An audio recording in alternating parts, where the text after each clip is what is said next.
Il reste encore 1 heure à passer ensemble, 1 heure à exploiter un peu les petites fiches jaunes que vous nous avez partagées, que vous avez partagées entre vous, les échanges que vous avez pu avoir.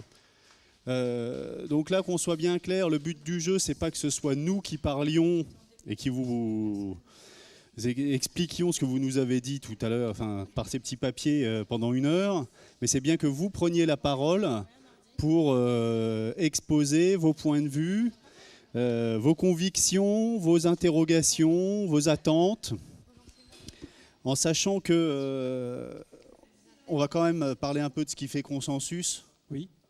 Alors on a 18 contributions, 18 x 2. Ça fait 36. Fois 2 ou 3. Oui, fois 2 ou 3. Enfin, de toute façon, plus de 50%, donc c'est représentatif. Vous voyez, si vous voulez, donc voilà. Il y a une validité dans les réponses. Non, bah, au-delà de 20%, on sait que c'est bon, quoi. Non, plus sérieusement, effectivement, un certain nombre de points. Et des points qui sont évidemment tous intéressants. Et on s'est dit qu'on allait commencer par une entrée sur ce qui fait consensus, même si, effectivement, ce qui fait consensus, ça peut être dans le pôle positif, comme ça peut être dans le pôle négatif. C'est évidemment, c'est la règle du jeu aussi, hein. Je commence par le négatif. Par exemple, qu'est-ce qui fait consensus, semble-t-il ? C'est évidemment, conjoncturellement, les aspects techniques. Ça fait consensus. Si les aspects techniques ne marchent pas, tout de suite, il y a quelque chose d'un peu de contre-productif. Et donc, il semble que dans vos réactions, si l'aspect technique ne fonctionne pas, voilà, il y a tout de suite une dégradation de la qualité et de la pertinence. Donc, évidemment, point de vigilance, on pourrait commenter en disant l'outil doit être au service d'eux, mais on ne doit pas être dépendant de l'outil. Mais enfin bon, une fois qu'on a dit ça, on a dit beaucoup, mais pas forcément résolu les problèmes. Par contre, dans les aspects peut-être plus positifs, ou en tout cas qui font consensus, se dégage l'idée qu'il faut y aller. Il faut y aller. C'est en route. Soit on reste sur le bord du chemin, soit on prend le train. Mais visiblement, il vaut mieux faire partie du voyage. Pourquoi ? Parce que ce qui fait consensus, c'est aussi les intérêts liés autour des aspects pédagogiques, c'est-à-dire et aussi d'interrelations avec les apprenants et les formateurs. C'est la flexibilité, c'est la souplesse. Il semble que ce sont des éléments qui se dégagent comme étant des éléments qui font consensus. Il y a également l'implication des formateurs qui semblerait être évidemment convoqués, c'est-à-dire finalement ils sont plus sollicités et étant plus sollicités, tout le monde reconnaît, enfin tout le monde, il se dégage une tendance pour dire que c'est aussi quelque chose à mettre au crédit d'une pensée collectivement admise, que l'implication des formateurs doit être un élément d'observation et plus que d'observation, de mise en acte. Autre point qui fait consensus, c'est la nécessité, semble-t-il, du moins c'est comme ça qu'on l'a lu, d'une complémentarité distance-présence. C'est-à-dire qu'effectivement, là, il y a un curseur qui doit se promener entre du tout distanciel ou du tout présentiel, et puis effectivement une proportion qui va varier d'un projet de formation à un autre, d'un dispositif à un autre, etc. Donc là aussi, une modularité. La souplesse également, la souplesse et l'individualisation, effectivement, ça vient aussi d'être évoqué. Jean disait tout de suite, là, voilà, il y a des apprenants pour qui il y a un tutorat peut-être plus important à fournir, d'autres pour lesquels c'est moins important. Les styles d'apprentissage sont différents d'une personne à une autre. Beaucoup de choses, d'éléments à prendre en compte. Mais du coup, ça, on va dire, convoque les notions d'individualisation et de souplesse. Et enfin, peut-être la notion d'importance du collectif. Et ça aussi, c'est un élément qui fait, semble-t-il, consensus, à savoir le collectif, mais polymorphe, si je puis dire, c'est-à-dire du côté des stagiaires, du côté des apprenants, du côté des formateurs aussi, c'est-à-dire l'ADAPT nous a... Ils sont partis. Dame d'aide. Ah zut. Voilà. Enfin bon, il me semble ils ont illustré ça sur cette idée effectivement de la mise en commun et du partage des ressources, hein, ce qui reste un gros problème hein, du côté des formateurs. Hein. On est tous on garde jalousement nos productions. Hein. Évidemment, on a fait le meilleur PowerPoint, etc. Même si nous-mêmes on a emprunté des trucs à droite à gauche. Donc voilà. Mais bon, voilà, ça bouge de ce côté-là. Et en tout cas, cette notion du collectif, elle est aussi du côté des formateurs et puis du côté des organisations également. La présence du collectif. Alors, peut-être qu'on a eu une lecture un petit peu, mais ça, vous nous le direz. Enfin, en tout cas, les auteurs des réponses nous le diront. Hein. C'est une lecture interprétative, parfois, sur ce qui ferait consensus, c'est qu'il faut que ce soit porté par les organismes, hein, par les managements, par les équipes. Mais que, et là aussi, Juliette l'a évoqué ce matin, tout seul, voilà quoi, le monsieur FOAD de l'institution, c'est pas génial quoi. Ou le madame, hein. C'est voilà. J'allais dire une bêtise. Et au niveau du collectif des organismes, la communauté FOAD de Bourgogne, ben, c'est un collectif d'organismes pour avancer dans cette direction-là. Donc ça, c'est une réponse proposée. Et comme disait Jean, c'est avec la région Normandie et la Bourgogne, c'est les deux régions qui proposent à ce niveau-là quelque chose qui est dans cette logique, qui a ses intérêts. Maintenant, pour tout ce qui pose question ou polémique, on va essayer de regrouper ça en différents pôles et vous laisser la parole. Donc, si on reprend le triangle de Houzé sur le triangle pédagogique de Houzé avec le formateur, l'apprenant et le savoir, déjà on a 3 pôles. Alors au niveau du savoir en FOAD, vous avez plus parlé de contenu que de savoir. Je dirais qui est intéressant. Donc je vous propose ces 3 pôles-là et un 4e pôle lié à la structure. La structure intégrant tout ce qui est lieu, qualité, finance, technique, et qui sera le 4e pôle qu'on étudiera dans ces échanges. Je vois sur l'horloge qu'on a 50 minutes à peu près d'échange, donc je vous propose d'envisager 10-15 minutes par pôle. Et nous, on fait une synthèse rapide pour lancer les débats, et puis après, vous avez la parole. Donc, si on commence par qui? Par quoi? Parce qu'il fait polémique. Ouais. Alors, polémique, du côté des formateurs. Ah, les formateurs. Oui, la résistance au changement. La mise en péril des formateurs. C'est des petites personnes qui sont un peu inquiètes. Alors donc, toi, tu vas me parler du temps de travail, toi. Ah bah, éventuellement, mais on a vu la flexibilité, ouais. Tout ça, c'est compliqué quand même. Hein. Ouais. Donc mise en péril à la fois peut-être de l'organisation du travail, mais aussi mise en péril de la fonction incarnée ou historique du formateur qui détient le savoir. Enfin voilà, des choses qui fragilisent un petit peu cette posture de sujet supposé sachant. Oh là, voilà, là, j'ai fait un glissement. Et les conceptuels un peu. Et les compétences du formateur, ça te fait pas peur? Si, bien sûr, ça m'inquiète en permanence personnellement. Surtout donc quand voilà. Donc à partir de ces quelques notions de compétences, temps de travail, modification de l'activité, j'en parlais on passe de la mise à disposition, de transmission de savoir à l'accompagnement pour l'acquisition de savoir, etc. Vous avez des questions, des polémiques, des points qui vous chatouillent, qui vous chagrinent, c'est le moment d'en parler. Et si vous n'avez pas les questions, on les a. Hein, donc on fera de la délation, là. Alors comment? Ah, là-haut, il y a une question. Ou une remarque. Bonjour. Moi, je pense qu'il y aura peut-être un gros clivage entre les formateurs qui sont de la génération Y ou un petit peu plus vieux et les formateurs qui sont presque proches de la retraite ou même à 10 ans de la retraite. Je pense que... Non, mais c'est vrai. Il y a la résistance au changement, elle va peut-être être beaucoup plus forte au niveau des gens qui font de la formation de la même manière depuis 30 ans et qui n'auront peut-être pas envie de bouger. Et du coup, il risque peut-être d'y avoir quelque chose à 2 vitesses qui va se dessiner. Alors qu'il y a quelque chose à 2 vitesses qui se dessine, il y a un risque non négligeable, ça c'est sûr. Est-ce que c'est l'âge, le facteur clivant? Pas forcément l'âge, mais... Voilà. Moi je pense à l'âge, mais après... Voilà. Après on peut être jeune à 50 ans, 60 ans. Oui. Hein, Lionel? Non, c'est une représentation. Non, mais c'est vrai, parce que c'est une vraie représentation. Ce qui est évoqué là, c'est une vraie représentation. Mais je crois qu'en fait, il faut ne pas être aveuglé. Enfin, c'est l'arbre qui cache la forêt, me semble-t-il. Je crois que c'est plus complexe que ça. C'est de même que quand on parle de génération Y ou de génération Z, je ne suis pas certain en fait que tout le monde est au même niveau. Et je ne suis pas certain, par exemple, que l'acculturation aux outils technologiques soit toujours aussi communément partagée.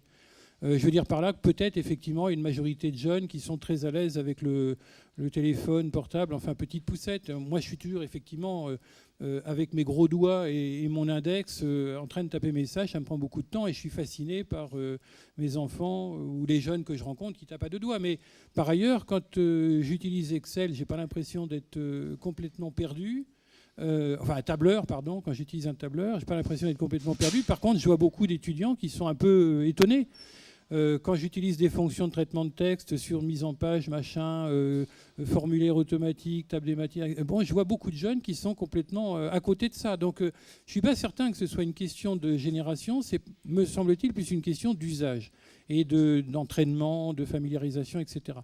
Et il y a peut-être une tendance à considérer effectivement que les générations sont dans un bain technologique plus important que ce que on a pu connaître, nous, les anciens. Enfin, j'en fais partie. Enfin, voilà, forcément, plus je regarde autour de moi, plus je vois des jeunes. Donc ça, c'est la loi du temps.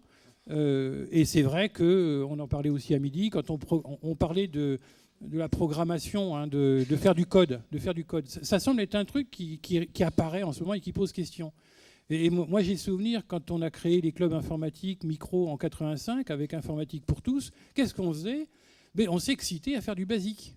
Et on faisait sans arrêt de la programmation. Du basique, du logo, de l'assembleur pour les plus téméraires. Mais on faisait de la programmation et c'était très, très excitant. Puis c'est tombé un peu aux oubliettes. Et là, ça réapparaît. C'est comme s'il y avait quelque chose d'extraordinaire. Il faut faire du code.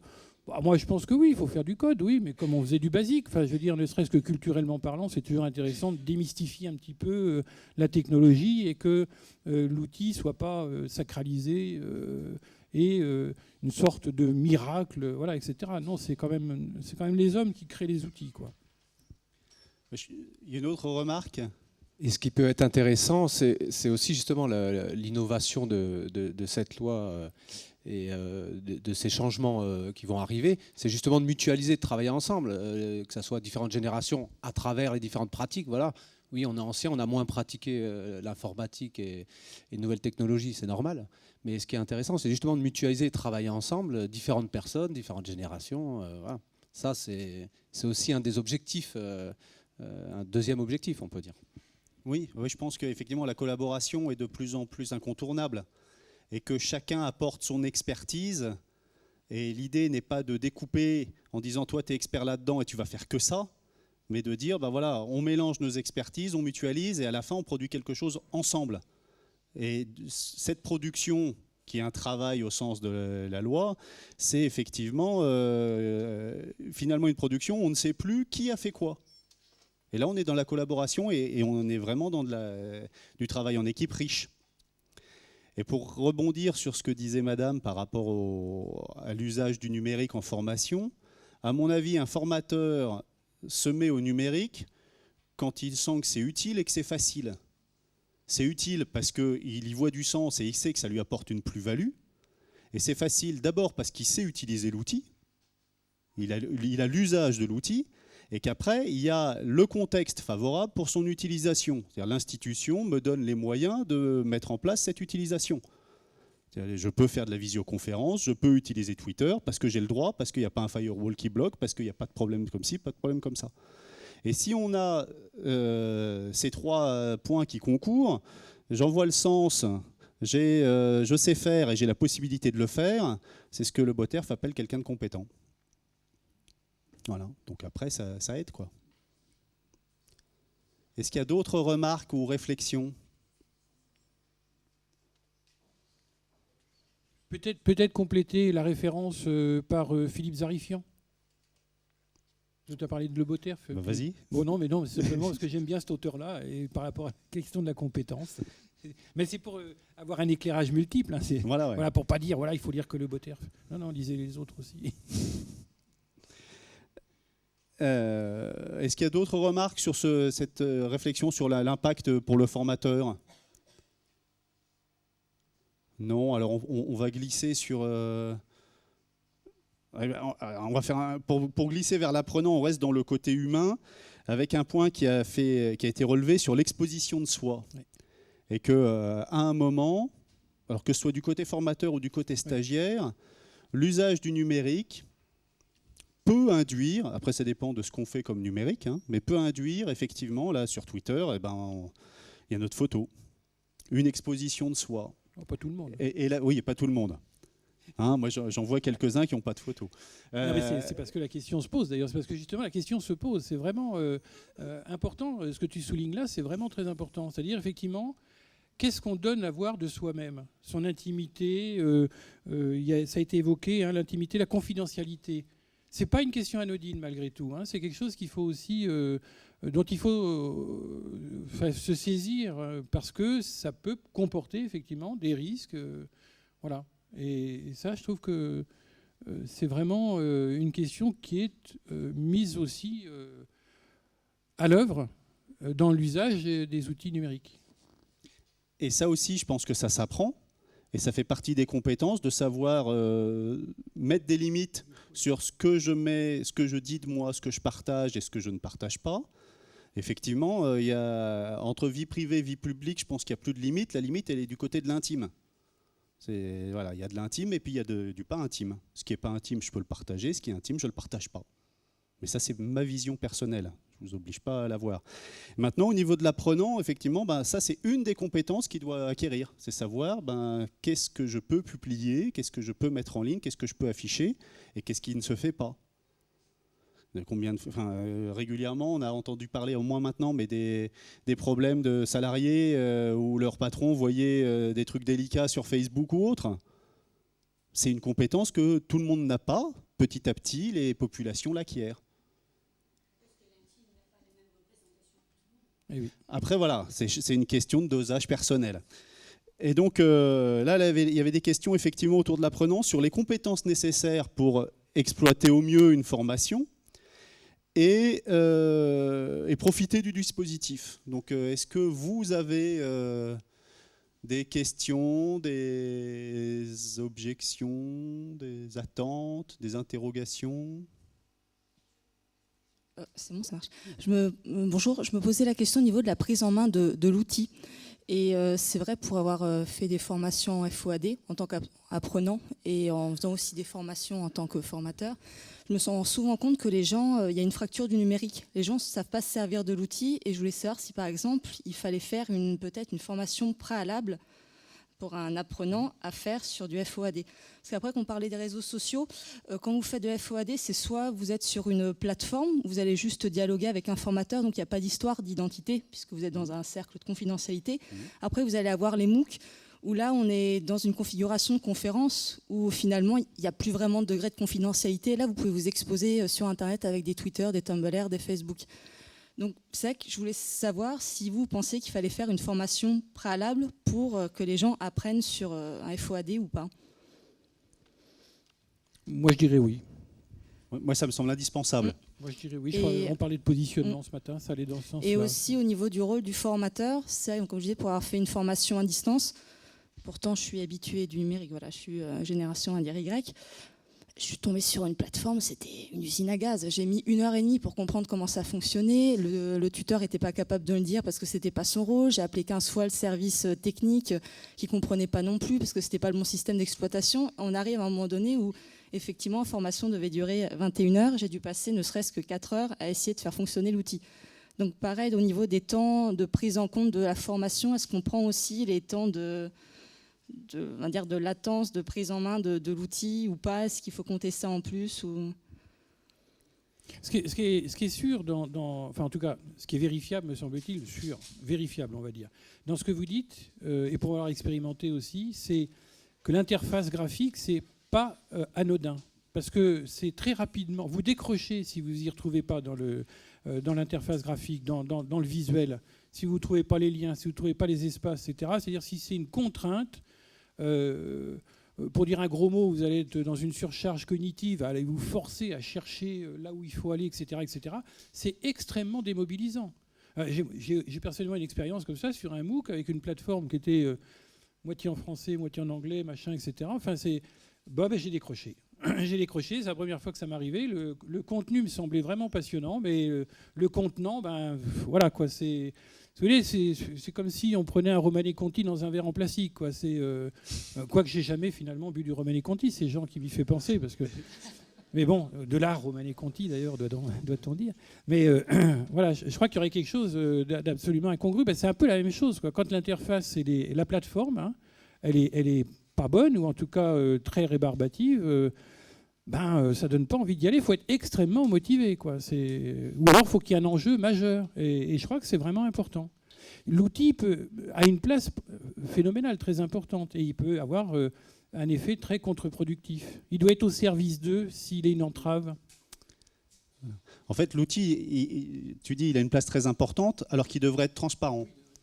Et c'est ça la difficulté. Et pour qu'il soit transparent, je pense qu'effectivement, il faut un accompagnement à la prise en main de l'outil pour l'usage de l'outil. Et c'est ça qui est important, c'est d'apprendre à utiliser l'outil et puis après transposer les usages d'un outil à un autre.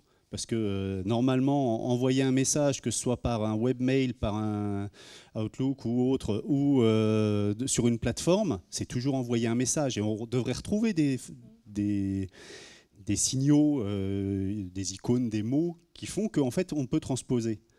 Mais il y a un apprentissage de base à faire. À mon avis, ça, c'est important et c'est incontournable. Il y a quelque chose qui expose aussi beaucoup par l'usage de ces outils, c'est l'orthographe et la syntaxe. C'est assez fantastique de voir combien les fautes sont presque... Enfin, les fautes, des fois, c'est lisible, mais c'est presque de la phonétique, encore que, c'est même pas de la phonétique. Mais, on donne à voir des... Ça interroge. Parce que la production d'écriture, c'est une mécanique. Il faut concevoir son écrit, il faut l'écrire, et il faut le relire. Et quand on le relit, on le corrige normalement. Enfin, c'est les 3 étapes de Fayol. Michel Fayol, qui a quand même été ici assez longtemps à l'université. Et ça, c'est une difficulté quand on a une écriture rapide. Je crois que ça peut poser problème parce que là aussi, on peut finalement donner à voir une image de soi-même qui peut être considérée comme dévalorisante. Alors, je ne sais pas comment c'est travailler cette question-là. Moi, j'y accorde pas forcément beaucoup d'importance, mais quand même. Et souvent, on ne fait pas le processus de relecture qui peut nous amener à corriger nos fautes d'orthographe. Sur les chats, c'est manifeste ça. Donc ça donne à voir éventuellement quelque chose d'une sorte soit de maladresse, soit d'incompétence, en tout cas de maladresse, pour le moins. Oui. Est-ce que vous avez d'autres remarques à ce sujet par rapport aux compétences de l'apprenant ? Et il y a de quoi dire normalement. Vos stagiaires sont tous parfaits et sont vraiment à l'aise avec les outils numériques ? Oui, madame.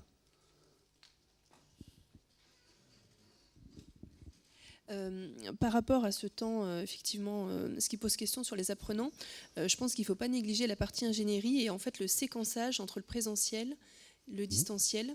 Effectivement, de savoir s'il est pertinent par rapport aux objectifs, au contenu, de les réunir d'abord en présentiel pour qu'il y ait la fédération du groupe, par exemple, l'intérêt du wiki, est-ce que ce sera facile ?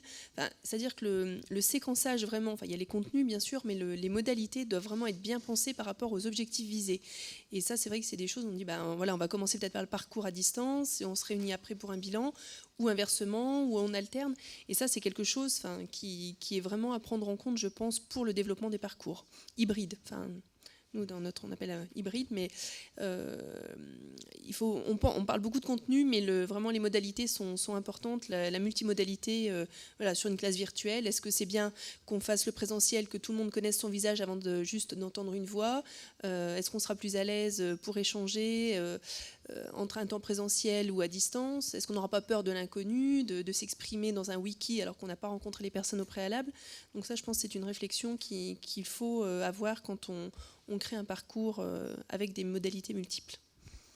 Oui, tout à fait. Ça rejoint ce que disait Jean tout à l'heure à la fin de son intervention.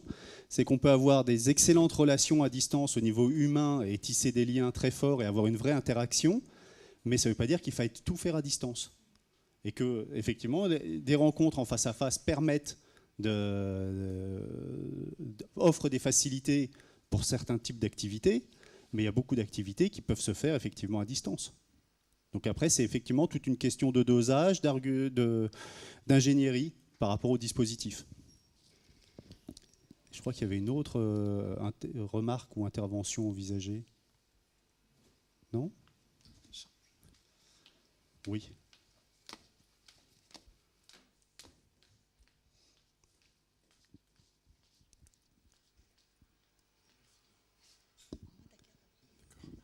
Oui, moi je me retrouve bien dans ce que vous dites, hein, c'est-à-dire que le numérique n'est intéressant que s'il permet de créer des interactions qui n'aura pas lieu s'il n'y avait pas l'outil numérique. Mais effectivement, ces interactions ne sont intéressantes que si l'apprenant il trouve son compte et trouve ça facile. Donc effectivement, cette notion de facilité, elle est importante, parce que si on lui met entre les mains des outils qui ne le sont pas, bah, moi je suis comme Lionel, hein. Moi j'ai suivi un MOOC qui me plaisait bien, hein, qui était super. C'est e-learn au carré, c'était le premier e-learn au carré, avec la plateforme Caroline Connect qui était en développement, qui ne marchait pas, une fois, 2 fois, 3 fois. Et ben moi j'ai arrêté, et pourtant je me suis dit, Jean, tu passes à côté de quelque chose de très intéressant. Et je pense que c'est vrai pour tous les apprenants. Il faut que le numérique soit facilitant, d'une part, et qui me donne des interactivités qui m'intéressent dans le déroulement de mon parcours. Soit elle m'intéresse parce que le formateur me demande de le faire, soit parce que moi j'y trouve mon compte à ma propre initiative. Mais effectivement, en même temps, moi je suis plutôt optimiste, parce que c'est vrai qu'on a tous vécu des galères avec des outils, mais que moi, plus j'avance, et plus je trouve que les outils sont simples et efficaces. Ouais, c'est une barrière qui est en train d'être franchie et que on avance. On est en bonne voie vers un usage plus facile. C'est mon sentiment. Voilà, à condition d'avoir un accès. Ça, c'est vrai. Oui, c'est une remarque d'ailleurs, hein, qui a été évoquée, hein, dans les polémiques. Hein. La dimension territoriale, hein, et la dimension effectivement d'accessibilité de. Ah oui. Oui. Il n'y a pas plus de risque qu'un outil ne fonctionne pas que le risque que le formateur tombe malade au dernier moment et que la formation soit annulée pour le coup, quoi. C'est pareil en fait. Il n'y a pas de risque zéro. Voilà, il n'y a pas de risque zéro, on est bien d'accord. Mais après, bon, ce qu'il y a, c'est qu'il faut anticiper et envisager un système, un plan B, voire un plan C ou D même parfois. Mais effectivement, il faut avoir conscience qu'il y a un risque. Il y a toujours le risque que ça ne marche pas. Est-ce qu'il y a d'autres remarques à ce sujet ? Ou est-ce qu'on passe... Ah oui, il y a une autre remarque de Colette. Juste pour compléter les déserts où il n'y a pas de connexion, je pense qu'il y a beaucoup de régions où il n'y a pas de connexion Internet possible. Hein, il suffit de se balader en France.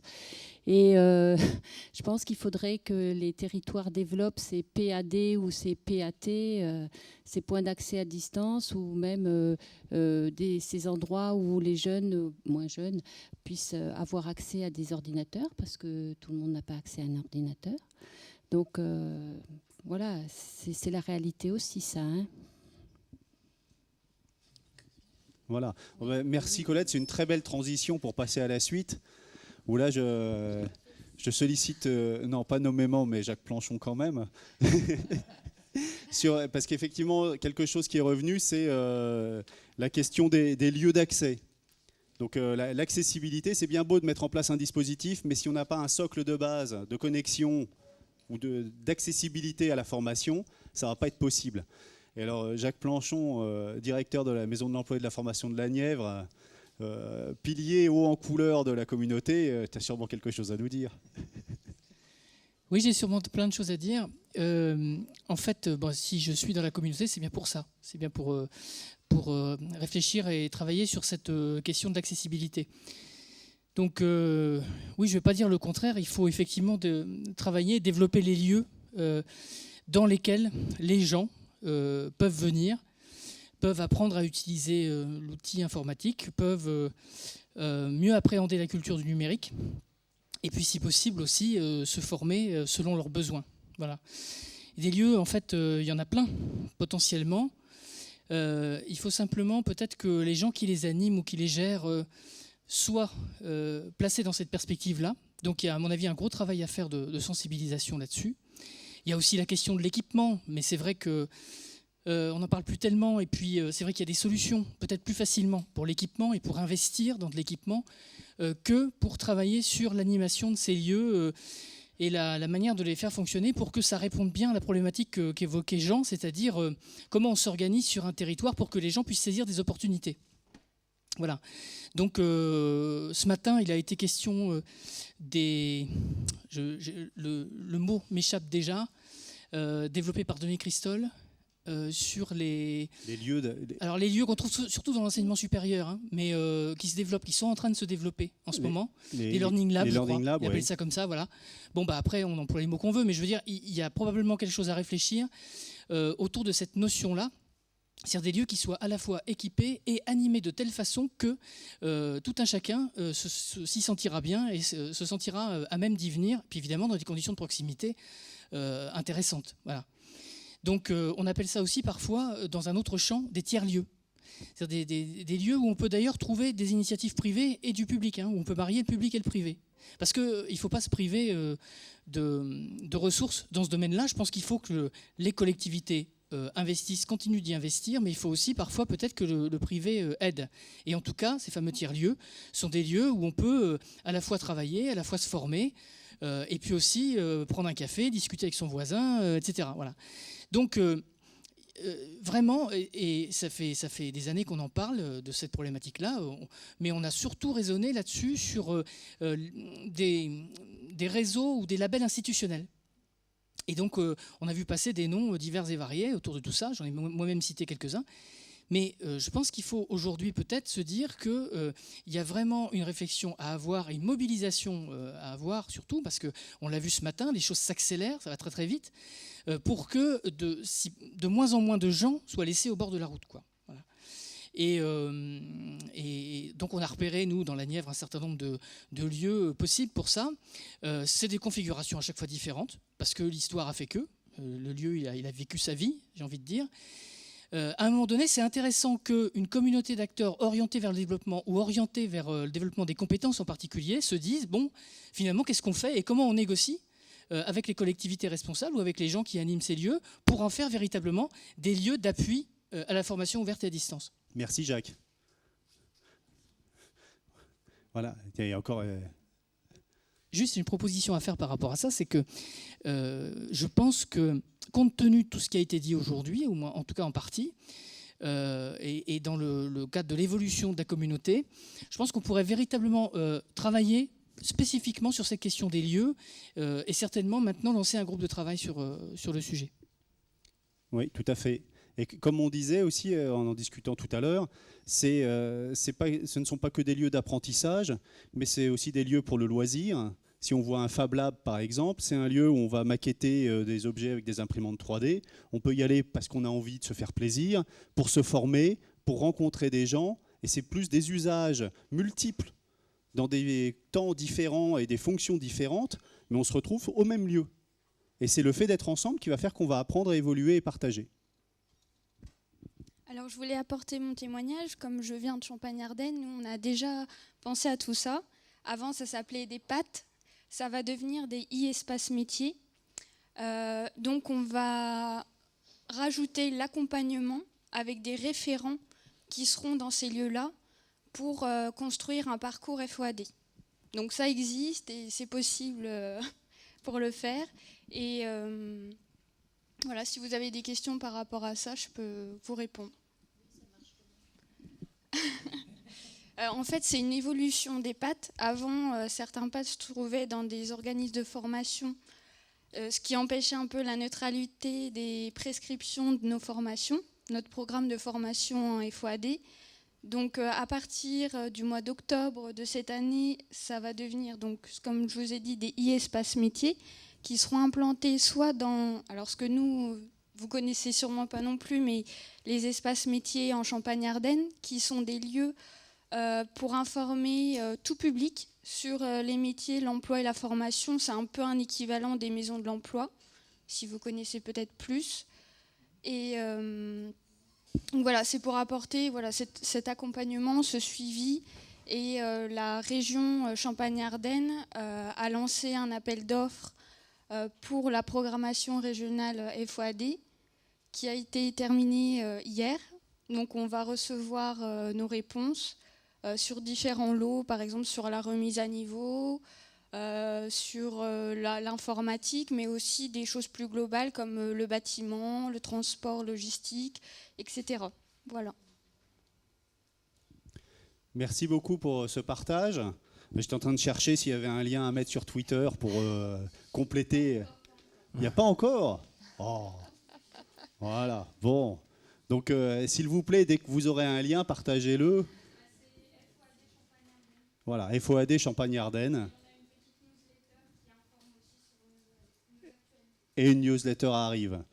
Bon, donc, elle existe déjà. Donc, que les live Twitter, s'il vous plaît, rajoutent ça sur le fil Twitter. Comme ça, on aura la capitalisation des liens. Bon, merci pour cet enrichissement d'une autre région. Je viens de voir, alors pour partager sur le fil Twitter, je viens de voir que le CFA Lannou nous suit en direct grâce à la diffusion.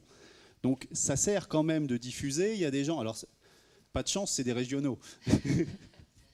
Mais n'empêche qu'ils n'ont pas pu venir et ils sont là, ils nous suivent, ils interagissent sur Twitter et ils suivent en direct sur le canal IDUTER. Donc ça, c'est quand même assez intéressant de voir tout ça. Par rapport à la structure, donc on a vu cet aspect de lieu, d'accessibilité. Jean nous a pas mal parlé de la loi et de l'impact que ça a sur l'évolution de la formation. Avec, ça a été abordé aussi un petit peu la question de qualité, la question de financement.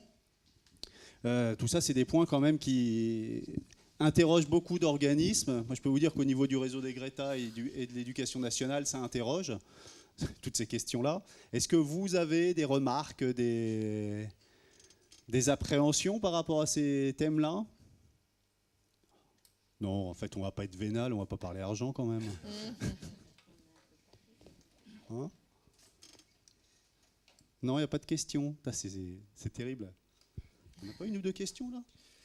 Je ne sais pas, mais on avait trouvé qu'on n'avait pas si mal travaillé que ça quand on a fait la carte mentale sur l'impact de la FOAD sur les organismes de formation et les formateurs. Parce qu'en fait, on s'était rendu compte assez rapidement, si tu te souviens, hein, que ces dimensions-là qui, dans un premier temps, nous avaient peut-être pas paru essentielles, étaient vite réapparues. C'est-à-dire que voilà, chasser le réel, il revient tout de suite. Hein. Et en fait, oui, la logistique, la finance, tout ça ne peut pas être balayé d'un revers de main. Enfin, c'est à prendre en considération.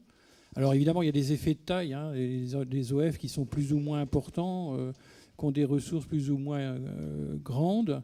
A contrario, les effets de taille peuvent quelquefois créer des inerties. Enfin voilà, c'est très ouvert aussi. Hein. Vous avez des opérateurs qui sont très réactifs parce que finalement, une logistique d'un petit effectif, hein, et d'autres pour lesquels c'est un petit peu plus laborieux. Enfin bon, là aussi, il n'y a pas de règle définitive, sauf à dire que quand on aborde la question de la FOAD, elle est nécessairement éclairée par tout un tas d'aspects divers, là aussi qu'on peut mettre sous le terme systémique, quoi. Voilà. Oui, tout à fait. Alors, j'ai une question quand même qui me semble intéressante, c'est comment mieux impliquer les financeurs publics et privés sur la mise en œuvre des actions FOAD ? Donc là, est-ce que vous, qu'est-ce qui vous bloquerait ou qu'est-ce qui vous bloque actuellement sur ces financements? Ou en tant que financeur public potentiel, qu'est-ce qui vous bloque pour y aller franchement?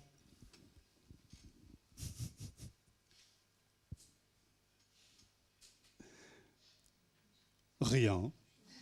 Rien. Pas de problème.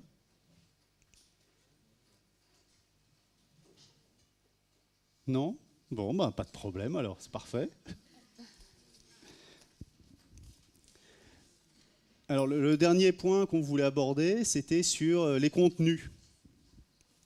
Alors, c'est assez intéressant parce que, pour répondre, et en écho à ce qu'a dit Christophe Battier ce matin, vous avez parlé dans vos interrogations, ce qui questionne ou ce qui fait polémique, du volume des données, de la vitesse à laquelle les données arrivent et qu'on est vraiment dans un flux de données, de la variété des données et de la validité des données. Donc ces quatre mots, ces 4 V, vitesse, variété, volume, validité, c'est ce qui est ce qui caractérise ce qu'on appelle le big data. Et donc, dans le monde de l'éducation et de la formation, on est aussi confronté à cette augmentation qu'on n'arrive pas à maîtriser des données. Et donc, à partir de là, il y a vraiment une question à se poser, c'est comment on fait, parce qu'en plus, on est encore dans une logique à se dire il faut continuer à produire des ressources. On se dit il y en a de plus en plus, mais il faut quand même en produire d'autres. Je trouve que ça interroge comme paradoxe. Il y en a de plus en plus, mais il n'y a jamais ce que je veux. C'est fou quand même. Et puis après, la question, c'est comment adapter aussi bien une ressource qui était conçue pour de la formation à distance, comment l'adapter dans une formation en centre, et vice-versa. Je trouve que c'est 2 questions où on se dit une ressource, et en fait, non, ça ne va pas. Il faut faire une adaptation d'un espace à l'autre. Ça, je trouve ça interroge. Alors bon, moi, j'ai mon point de vue, mais peut-être que vous avez des questions ou des points de vue aussi à exprimer là-dessus. Oui. Cela dit, moi j'avais envie comme ça de te répondre en disant, mais finalement, on est peut-être en train de passer du prêt-à-porter au sur-mesure. Enfin, peut-être qu'il y a une évolution qualitative, alors qui n'est pas simple, mais qui est aussi de considérer qu'il n'y a pas un modèle type qui conviendrait à tout le monde. Peut-être aussi que le tutorat, l'accompagnement, nous augmente la dimension du feedback. Et que finalement les apprenants, les stagiaires, etc., deviennent des acteurs peut-être davantage impliqués encore, parce que plus en possibilité, en tout cas, en possibilité, après ils s'en saisissent ou pas, c'est une autre question, mais plus en possibilité de renvoyer des éléments de confirmation, d'information, de nuances, des choses comme ça. Je m'interroge là-dessus. Je trouve que c'est extrêmement passionnant, très riche, mais en même temps, c'est là encore quelque chose auquel il faut se confronter, qu'il faut se l'approprier. Et du coup, ça renvoyait à la question du formateur qui doit faire face à un changement de posture d'une part et à un changement complet même d'autre part. Ma petite expérience, je suis du milieu scientifique. Bon, pourquoi les contenus ne me conviennent pas? Parce qu'il y a évolution au niveau de la recherche et au niveau de la recherche scientifique, ça évolue tout le temps. Donc, il faut s'adapter tout le temps. Et ensuite, faisant beaucoup de formations intra-entreprise, eh bien, il n'y en a pas une qui demande la même chose parce qu'il n'y en a pas une qui a les mêmes problèmes. Mais quand je pose la question, je sais qu'il y a des réponses. Hein. C'est pas. Ah bon? Mais c'est un filou. Merci, Caro. Merci, Colette. D'autres remarques, réflexions? Jean? Il a décidé de mettre l'or à contribution. C'est ça. Courir. Oui. Oui, la question du métier de formateur est vraiment au centre de nos débats, hein, et qu'effectivement on est confronté à des perspectives qui sont des fois contradictoires, et que je pense que la seule manière d'y répondre, c'est peut-être de revenir sur nos fondamentaux de métier. Et moi je dis que le métier de formateur, c'est un métier de relations humaines. Créer des ressources, oui, mais d'abord créer de la relation et créer des des espaces dans lesquels l'apprenant va se retrouver et va faciliter son apprentissage. En même temps que je dis ça, on va donc devoir mobiliser des ressources, donc on va devoir trier les ressources, valoriser les ressources, mais peut-être qu'au sein d'un organisme de formation, il va falloir aussi créer certaines ressources pour se localiser par rapport à des besoins spécifiques. Et donc, par rapport à toutes ces contradictions, je pense que la réponse est forcément collective.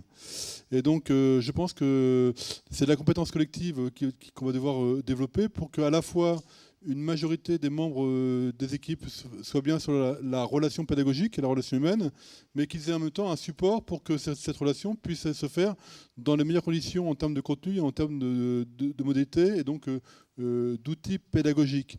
Ce qui me fait dire après que par rapport aux évolutions que Christophe a bien montrées et que le décret sous-tend, c'est qu'il sera peut-être plus facile pour un organisme de formation qui a un certain nombre de formateurs de tenir ces contradictions et que du coup, pour des petits organismes de formation, il me semble que la réponse est une réponse partenariale, c'est-à-dire d'inciter les petits organismes de formation à se rassembler pour augmenter la compétence collective disponible. Je ne sais pas si je suis bien clair, mais en tout cas, moi je vois des organismes de formation aller vers la création de ressources, et je me dis... Un soupir expressif.